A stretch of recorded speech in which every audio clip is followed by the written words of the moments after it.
네, 안녕하세요. 신박사 이사였습니다. 2023년 1월 30일 신박사의 장마감 복귀 방송 하도록 하겠습니다. 오늘 전체 시장은 좀 조정 성격이었죠. 예, 오늘 뭐 홍콩 증시도 좀 급락 형태를 좀 보였고, 또 최근에 이제 급하게 올라온 증시가 또 장기 평선 부근에서 조금 저항을 받는 그런 모습이 나온 것 같습니다. 뭐 그럼에도 불구하고 오늘 제목이 완전히 2차전지 관련된 내용으로 집중이 되어 있는데요. 2차전지 업종이 최근에 이제 가장 강하고 주도 업종으로 이제 흘러가고 있는데, 오늘 같은 경우도 약세장 속에서 수급적인 악재가 있었던 LG엔솔이 에너지 솔루션이 이제 플러스로 이제 마감을 했습니다. 굉장히 큰 의미인데요. 그리고 오늘 포스코케미칼 또 삼성 SDI의 40조 양극재 공급 소식이라는 것도 굉장히 큰 어떤 의미가 있는 이슈인 것 같고요. 역시나 이제 2차전지 집중 투자 전략을 우리가 해볼 수 있는 그런 구간. 그리고 어떻게 보면 이제 상반기는 2차전지 업종이 지배할 거라는 게 지금 뭐 확실해지고 있기 때문에, 사실상 상반기 투자 전략에서 2차전지는 가장 중심에 둬야 된다. 그래서 최근에 이제 테슬라가 이제 바닥권에서 한 7, 80% 올라오는 부분도 여기에 이제 긍정적인 영향을 주고 있는 상황에 있습니다. 어쨌든 작년은 뭐 중국 시장의 성장이 굉장히 컸고, 거기에 기반해서 이제 BYD가 또 배터리 점유율 2위까지 올라오는 흐름을 보였는데요.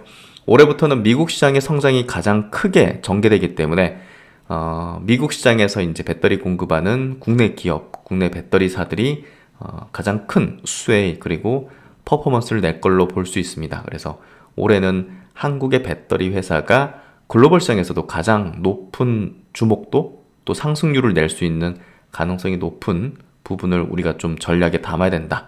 이렇게 생각하면 될 것 같습니다. 오늘 시장 정리해보면서 필승의 전략 한번 생각을 해보도록 하죠.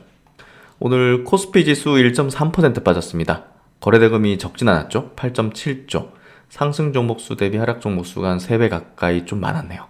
그리고 코스닥 쪽은 그래도 약보합으로 마무리됐는데요. 0.35% 약세. 738포인트 마감했고, 거래대금도 작진 않았습니다. 7.3조. 상승 종목수가 그래도 600 종목으로 상당히 좀 많았고요. 오늘 수급은 기관이 코스피 쪽에서 4천억 정도 팔아서 좀 많았었고요. 나머지는 큰 변동은 없습니다. 코스피 쪽에서 외국인은 160억을 순매수했고, 코스닥은 외국인 기관이 각각 200억대, 500억대 순매도, 선물은 큰 변동이 없었고요. 또 이제 고객 예수금, 신용융자 잔고도 큰 변동 없이 45조, 16조 수준을 유지를 하고 있습니다. 해외 증시는 오늘 뭐 니케이 증시, 대만 증시 이제 오랜만에 열렸는데 오늘 3.7% 상승. 시가가 저가, 종가가 고가. 예, 그냥 무섭죠. 예, 그래서 오늘 한국 증시가 조정을 받았다 해도 사실 그냥 차익 실현 정도의 조정이지 추세가 꺾인다든지, 예, 뭐 위기 상황으로 가는 그런 흐름은 아니라는 거를 대만 증시를 통해서도 이제 우리가 확인을 해볼 수 있습니다. 사실 뭐 대만 증시가 한국 증시하고 흡사하게 돌아갈 수 있기 때문에 산업 구조도 비슷하고, 그래서 어쨌든 대만 증시의 강세는 지금 시장이 굉장히 좀 강하게 흘러가고 있다는 걸 보여주는 것 같습니다. 상해 증시도 강보합 정도 마무리됐고, 홍콩 증시가요 오늘 3.5% 밀렸는데, 그 내면을 이제 보면 오늘 텐센트하고 알리바바가 좀 급락을 했습니다. 굉장히 세게 이제 올라오다 보니까 차익 실현 물량이 좀 나왔던 것 같고요. 뭐 특별한 어떤 이슈나 내용까지 있었던 건 아닌 것 같아요. 그래서 어쨌든 오늘 증시 자체가 좀 조정 성격을 보였던 흐름이었고, 그럼에도 이제 불구하고 크게 이제 우려할 만한 그런 흐름까지는 아니다. 이렇게 좀 정리를 하면 될 것 같습니다. 코스피 지수 일봉 차트 흐름은 이제 보시면 지난주에도 말씀드렸지만 장기 평선을 이제 처음 트라이를 했기 때문에 바닥점을 지났을 공산이 매우 높고 거의 뭐 실시되고 있다, 이런 얘기를 들었는데요. 어쨌든 여기서 저항을 좀 받을 수 있는 그런 구간이기 때문에 음봉 나오는 거에 너무 개의치 않으셔도 되지 않을까 싶습니다.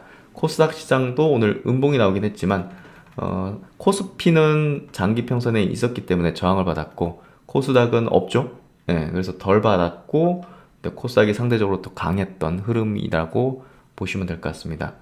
그래서 2차전지 업종에 대해서 최근에 이제 강조를 많이 들었는데 저점을 높이는 흐름이 업종 지수도 나타나고 있었고, 장기평선을 뚫어내는 흐름들, 중기평선까지 같이 뚫어버리는 흐름들이 굉장히 강한 어떤 모습들을 보여줬죠. 그래서 여기서 장기평선 재차 481선 돌파하게 되면 이 전고점 부근을 아마 돌파하게 될 공산이 클 것 같은데요. 그게 대략 한 상반기에는 좀 진행될 공산이 큰, 확률적으로 이제 얘기 드리는 거죠. 여기까지 올려 세웠다는 거는 일단은 상반기에 돌파시킬 수 있는 가능성이 높아지고 있는 흐름이다. 매크로적인 부분까지 도와준다면 이제 급속도로 이제 벌어질 수가 있는 거죠. 반면에 이제 KLS 헬스케어 업종 지수, 바이오 이제 업종 지수는 지금 계속적으로 이제 옆으로 기고 있습니다. 그래서 기간 조정을 상당히 좀 보일 수 있는 그런 흐름이 전개되고 있고, 2차 전지는 아까 보셨듯이 이렇게 저점을 높이면서 올려 세우고 장기 평선을 돌파했잖아요. 하지만 바이오 업종은, 바이오 업종은 장기 평선 아직 위에 있고요. 또 이제 옆으로 기는 형태이기 때문에 역시나 이제 시간이 더 필요하다. 바이오 쪽은 상반기에는 주도 업종으로 올라선다든지 하기는 좀 어렵다. 그래서 어쨌든 수익률 면에서는 올해 통으로 보면 헬스케어 업종이 가장 높을 수도 있습니다. 하반기에 움직여준다면 급진적으로 또 움직이는 어떤 업종이기 때문에. 근데 지금 현재 시점에서는 바로 치고 달리는 흐름이 전개되긴 어려운 구도다. 그래서 차곡차곡 종목들을, 물량들을 모아나가는 전략이 최선이다.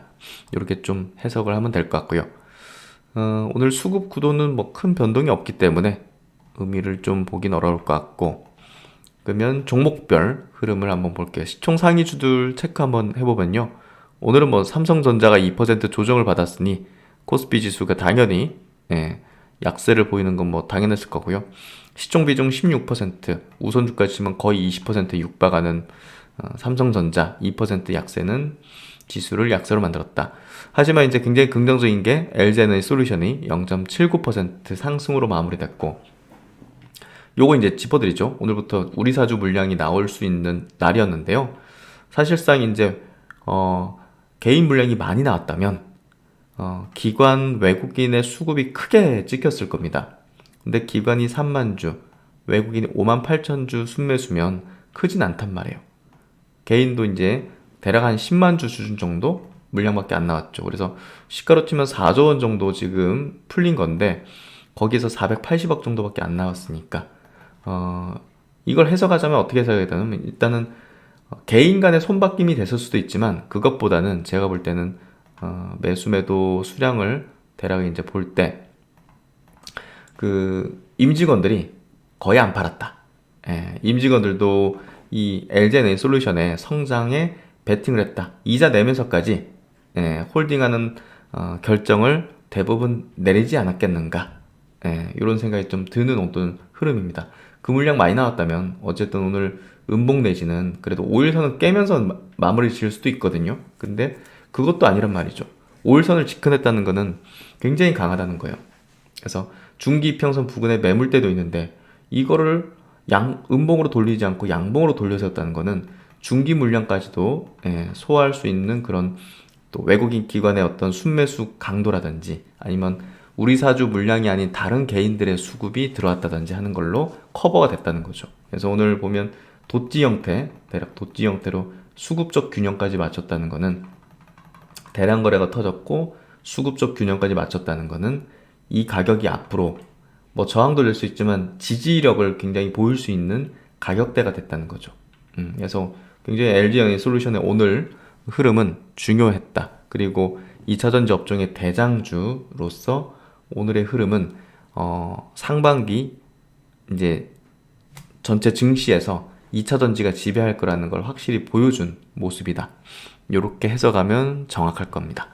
삼성 SDI도 마찬가지로 오늘 더 올려 세웠죠. 음봉이긴 하지만 갭으로 떠가지고 그래도 보합으로 마무리 지으면서 결국은 상승세를 유지하는 어떤 형태가 됐다는 거죠. 이런 것들이 굉장히 큰 강세, 힘을 보여준다고 보시면 될 것 같습니다. 오늘 뭐 LNF, 에코프로빔 이런 것도 강했지만 역시나 이제 포스코 케미칼이 3% 강세로 주요 종목 중에서 가장 강했고요. 역시나 이제 이슈는 요 이슈죠. 삼성 SDI의 40조 규모의 배터리용 양극재를 공급해서 하이니켈 양극재를 10년간 장기 공급하는데요. 창사 이제 최대 규모라고 합니다. 그러면 이제 그다음 우리가 생각해야 될 포인트는 왜 이렇게 장기간에 이 최대 규모의 이게 공급을 이제 그 계약을 맺었는가? 삼성 S대 입장에서 결국은 앞으로 부족해질 거를 대비해서 미리 장기로 해놓는 건데요. 결국 미국에서 성장을 해야 되는데 미국은 IRA 법안을 통해서 중국산을 배제하는 그 정책을 이제 펴고 있죠. 그런 부분에서 포스코 그룹은 포스코 홀딩스가 이제 알루미늄이나 호주에 리튬 광산이나 이런 것들을 장기간 공급할 수 있는 것들을 확보를 했죠. 그렇기 때문에 결국은 미국에서 장기간 공급할 수 있는 일관화 체제 포스코 그룹과 하는 게 가장 최적일 겁니다. 예, 에코프로 그룹도 있긴 하지만 보다 더 장기간의 공급력을 갖고 있는 기업은 포스코 그룹일 수밖에 없는 거죠. 그렇기 때문에 LG화학sol루션도 아마 포스코 케미칼과 추가 계약을 할 수도 있고요. 삼성 SDI는 이번에 했고 결국은 뭐 SK 이노베이션까지도 열어둘 수 있는 그런 가능성이 있는 거죠. 그래서 결국은 이번 계약은 포스코 그룹의 입지를 다시금 확인해 시켜준 그런 어떤 계약이었다고 볼 수 있을 것 같고요. 또 포스코 케미칼의 주가가 우상향의 기조가 장기간 좀 이어질 수 있는 포텐셜을 계속 확보하고 있구나. 결국은 포스코 홀딩스를 통한 장기간의 어떤 원재료 조달을 받을 수 있는 부분이 결국은 국내 배터리 셀사뿐이 아니라 해외사까지도 공급할 수 있는 가능성이 확고히 있구나 하는 것들을 우리가 좀 확인해 볼 수 있는 것 같습니다. 그래서 이제 한국경제 기사에서도 이제 자세히 이 내용을 다루고 있는데요. 결국은 이제 북미산 배터리 광물 부품을 일정 비율 이상 사용한 전기차에만 보조금을 지급하는 이 미국의 인플레이션 감축법 IRA 시행을 계기로 포스코 케미칼이 최대 수혜주로 떠올랐다는 분석인데요. 그만큼 포스코 케미칼의 입지는 지금 이게 이제 끝이 아니죠. 어떻게 보면 이게 시작일 수 있습니다. 왜냐하면 미국은 지금부터가 올해부터가 이제 폭발적인 성장을 하는 시작점이기 때문이죠. 그래서 소재 중에서 이제 가장 중요한 게 이제 양극재, 그 이제 용량과 출력을 결정하는 핵심 소재이기 때문에 결국은 양극재 공급 기업들이 이제 탑픽 최우선의 이제 순위를 차지하고 있고 주가 퍼포먼스도 이제 가장 높은 상황을 이제 보여주고 있습니다. 그래서 포스코 케미칼이 이제 삼성 SL을 또 이제 새로운 고객으로 확보를 하면서 사실 그동안 LG 엔솔과 이제 굉장히 밀월 관계였다 이렇게 보여졌었는데 그냥 다 열어두는 거죠. 예, 계약 맺을 수 있으면 삼성 SDI 그 다음은 또 SK 이노베이션과도 할 수 있는 거죠. 그래서 지금 포스코 케미칼, 삼성 SDI 이런 대규모 체결 배경을 놓고 배터리 업계선 예정된 수순이었다. IRA 시행을 계기로 탈중국화와 병행한 안정적인 배터리 소재 공급망 확보가 업계에 있어서는 이제 최대 화두기 때문에 장기 공급을 맺어야만 하고 그럴 만한 기업이 지금 몇 개 없다는 거. 이 부분이 굉장히 중요한 포인트고요. 탈중국을 하는 데 있어가지고 지금 선택지가 별로 없는 게 지금 중국이 재련 시장에서 리튬 44%, 코발트 75%, 니켈 69%, 망간 95% 차지하고 있다는 거죠. 예. 음극재 쓰이는 흑연은 64%, 예. 재련 시장에서 천연 흑연은 100%. 예. 그래서 절대적입니다, 지금. 예. 원재료 쪽에서는.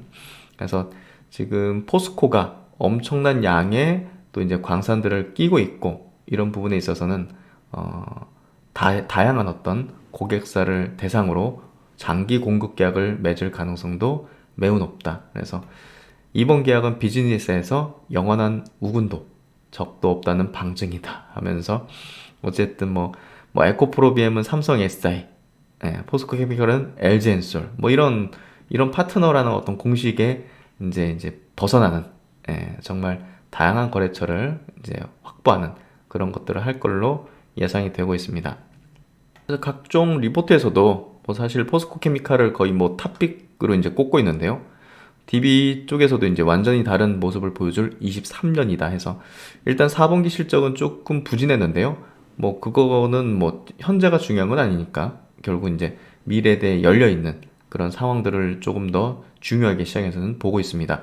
특히나 이제 아까도 말씀드렸듯이 결국은 타 경쟁사들이 높은 밸류션을 적용받고 있지만 원재료 수직 계열화를 통한 원가 경쟁력 상승과 제품 포트폴리오 다각화라는 충분한 프리미엄 요인이 있기 때문에 충분히 높은 밸류를 받을 가치가 있다. 이렇게 이야기를 하고 있고요.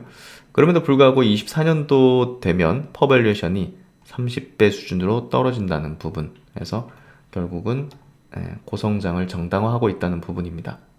그래서 우리가 지금 2차전지 업종에 대해서는 계속 주요 기업들을 물량을 모아나가는 전략으로 피면 되는데요. 단기적으로 볼 필요가 없습니다. 계속 물량만 확보하고 이제 모아나가는 전략이 최선의 어떤 전략이라고 보여지는데요. S&E 리서치라는 기관이 이제 주로 이제 이 2차전지 업종에 대해서 주요한 어떤 지표들을 계속 업데이트하고 있는데요. 작년 같은 경우 1월부터 11월까지 글로벌 전기차용 배터리 사용량 한국계 회사가 3사가 합쳐서 23%. 근데 이제 이게 전년보다 낮아진 거예요, 사실. LG엔솔 같은 경우가 BYD의 어떤 급성장에 따라서 점유율이 떨어졌죠. 12%로. 작년도. 근데 이제 작년도는 중국이 워낙 이제 고성장을 보였고, 그런 부분에서 이제 BYD가 치고 올라왔던 건데요. 올해부터는 LG에너지 솔루션이 급격한 성장을 이뤄내는 게 뭐 확실시 되고 있습니다. 그래서 미국 시장의 성장에 기인해서 LG에너지 솔루션이 이제 뭐 CAT를 한동안은 제끼진 못하겠지만 어쨌든 장기적으로 볼 때는 CAT를 넘어서는 1등 기업이 될 걸로 예상이 되는데요. 어쨌든 지금까지는 뭐 전 세계 전기차 60%를 차지하고 있는 게 중국이었고 이미 중국은 전기차 산업이 어느 정도 궤도에 올랐죠. 침투율도 많이 올라왔고 그래서 이제 해외 시장으로 이제 도약을 하려고 하는데 견제를 하고 있기 때문에 사실상 쉽지는 않습니다. 그래서 미국과 유럽에서 자국 산업 보호를 위한 규제를 마련하고 있는 반면 중국은 올해부터 전기차 보조금 정책을 완전 폐지하기로 하는 자신감을 보였다. 어쨌든 앞으로 이제 중국 업체들보다는 한국 업체의 어떤 성장이 두드러지게 나타나는 모습들이 전개될 거고요. 그 중심에는 당연히 LG에너지 솔루션이 있을 걸로 예상됩니다. 그래서 지금 포스코 케미칼 뭐 기술적으로 가장 우수한 형태가 되고 있고요. 에코프로 BM 또 이제 장기 평선 지지력을 보이고 이제 전고점 트라이를 하게 될 걸로 보여지고요. 에코프로도 역시나 전고점 돌파 트라이, LNF도 장기 평선 지지받고 전고점을 돌파하는 흐름. 코스모 신소재도 장기 평선 지지력을 보이면서 전고점을 도달하려는 형태가 되고 있습니다. 대주전자재료, 나노신소재 같은 또 첨가제, 음극재 관련된 기업들, 또 폐배터리 쪽에서 코스모 화학이라든지 또 이제 성일 하이텍, 세비캠 이런 또 폐배터리 관련된 기업들도 저점을 높이면서 다시 또 재상승하는 흐름을 보여주고 있고요. 바닥권에서 이제 SKI 테크놀로지라든지 혹은 일진 머티리얼즈, 솔루스 첨단 소재 같은 동박, 전해질, 분리막 같은 기업도 바닥권 탈출을 위한 행보를 보여주고 있습니다. 그래서 전체적으로 지금 2차전지 업종이 가장 강한 기조의 흐름과 주도력을 보여주고 있는 상황이고요. 그래서 우리가 이제 상반기 투자 전략은 2차전지 중심으로 가져가는 게 최선일 것이라고 생각합니다. 그래서 이제 외국인과 기관의 동시 순매수 쪽 흐름을 좀 보면요. 오늘 코스피 시장에서 LG에너지 솔루션이 역시나 가장 높은 순매수를 보여줬고요. 그 다음에 이제 LG전자입니다. LG전자가 이제 최근의 흐름이 굉장히 좀 유의미하죠. 오늘 같은 경우는 장기 평선을 지금 트라이 했습니다. 이거는 이제 뭔가 좀 이 종목에 대해서 시클리컬한 어떤 가전 쪽의 어떤 시각이 아닌 성장에 대한 부분에 수급들이 들어오고 있다는 것을 알 수 있는데요. 저점을 높이고 지수보다 강한 기조의 흐름이 최근에 뚜렷하게 전개되고 있는 흐름을 보여주고 있습니다. 오늘 한국항공우주, 하나에어로스페이스 이렇게 방산 쪽으로도 수급이 좀 들어온 흐름이고요. 코스닥 쪽에서는 역시 2차전지 기업들이네요. 하이드로 리튬, 대주전자재료, 에코프로, 어반리튬 이런 기업들, 세비캠, 나노신소재도 오늘 수급이 들어왔지만 크진 않네요. 그래서 오늘은 수급적인 강도는 좀 크진 않았지만 2차전지 중심으로 꾸준한 수급이 유입되는 흐름은 계속 전개되고 있는 것 같습니다. 오늘 바이오 쪽이 좀 안 좋았는데요. 바이오 쪽에서 이제 뉴지레파마라는 이제 항암 신약, 이제 그 대사항암제라고 차세대 항암제 계열이 있습니다. 이쪽으로 특별한 악재가 있는 흐름은 아니었는데요. 오늘 하한가를 보였죠. 오히려 이제 뉴스로 보면 이제 좋은 소식이 나왔는데 하한가에 도달하면서 전체 이제 바이오 섹터의 투심을 좀 안 좋게 만들었습니다. 그래서 오늘 셀트론도 1.8% 빠지고 셀트론 헬스케어, 셀트론 제약도 2% 내외 정도, 삼성바이오로직스도 0.7% 약세 흐름을 보였고요. ABL 바이오, 레고캠 바이오, 알테준 같은 우수한 또 신약 관련된 기업도 최근에 좀 빠지는 흐름을 계속 보여주고 있습니다. 그래서 이런 어떤 흐름들이 오늘 좀 전개됐던 것 같고 2차전지 중심으로 오늘은 뭐 강세 흐름을 보이는 그런 모습이었고 전체적으로 나머지 업종 종목들은 조정 성격이 많이 좀 컸던 것 같습니다. 그래서 그렇게 좀 정리를 하면 될 것 같고요. 결국 이제 2차전지 업종에 대한 제가 강조 드리는 부분은 제가 갖고 있는 이론 쪽에서는 이제 시대 성장주 이론이라고 볼 수 있는데요. 차트 심리 이론을 통해서 메이저들의 이제 움직임을 포착하고 그 메이저들이 왜 움직이는가를 어떤 이유로 또 왜 자금 집행을 하는지에 대한 명분을 찾다 보면 장기 자금들은 당연히 시대를 예측하고 성장을 예측하고 장기적으로 이제 수급을 유입시키죠. 구조적인 어떤 흐름, 구조적인 성장을 보고 이제 투자 판단을 한다는 거죠.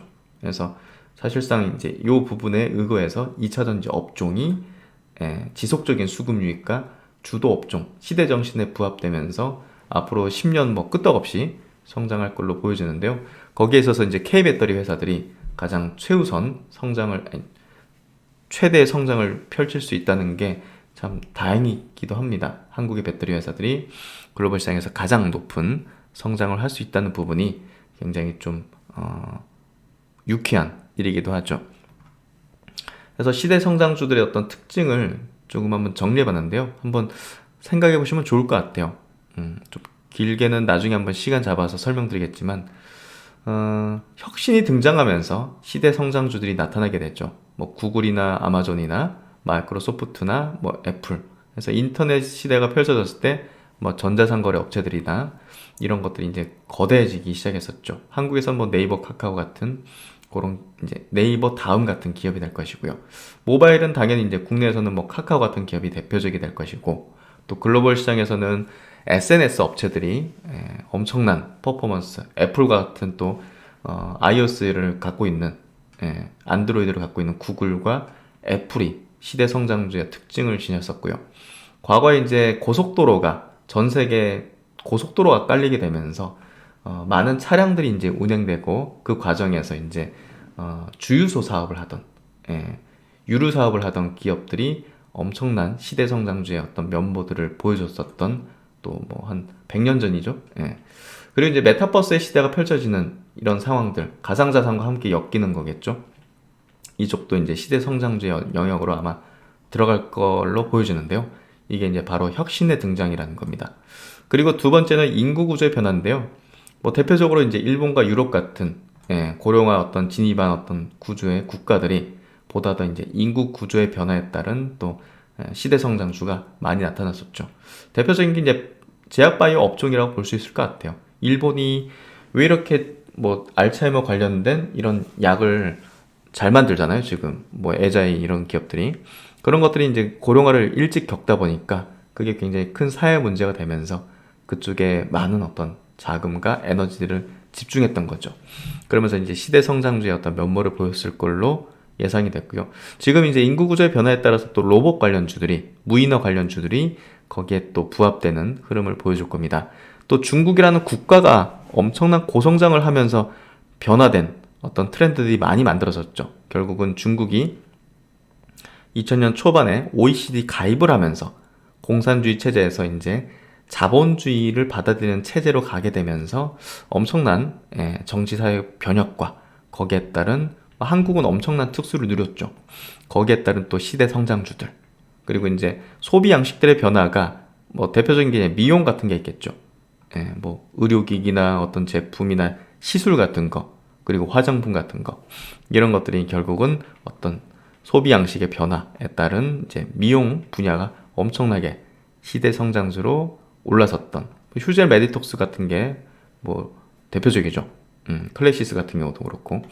그리고 이제 권력기관이나 글로벌 기업의 정책 변화, 대표적인 게 탄소 제로, 바로 이제 국내 2차 전지 업종이 되는 것이죠. 그래서 이런 부분에서 시대 성장주의 특징점을 우리가 잘 체크할 필요가 있고요. 거기에 부합되는 업종과 종목에만 집중해서 투자를 하고요.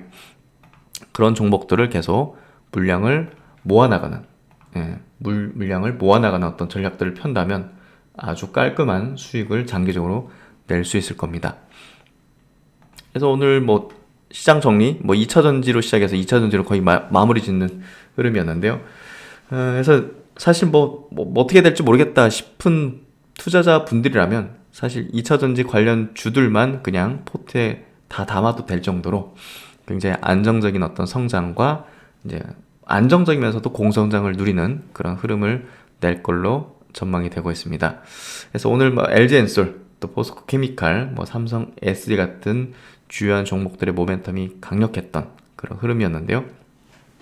상반기는 2차 전지에 좀 집중하는 전략, 강력하게 이야기 드리도록 하겠습니다. 네, 오늘도 고생 많으셨고요. 신 박사는 또 다음 시간에 좋은 내용으로 뵙도록 하겠습니다. 감사합니다.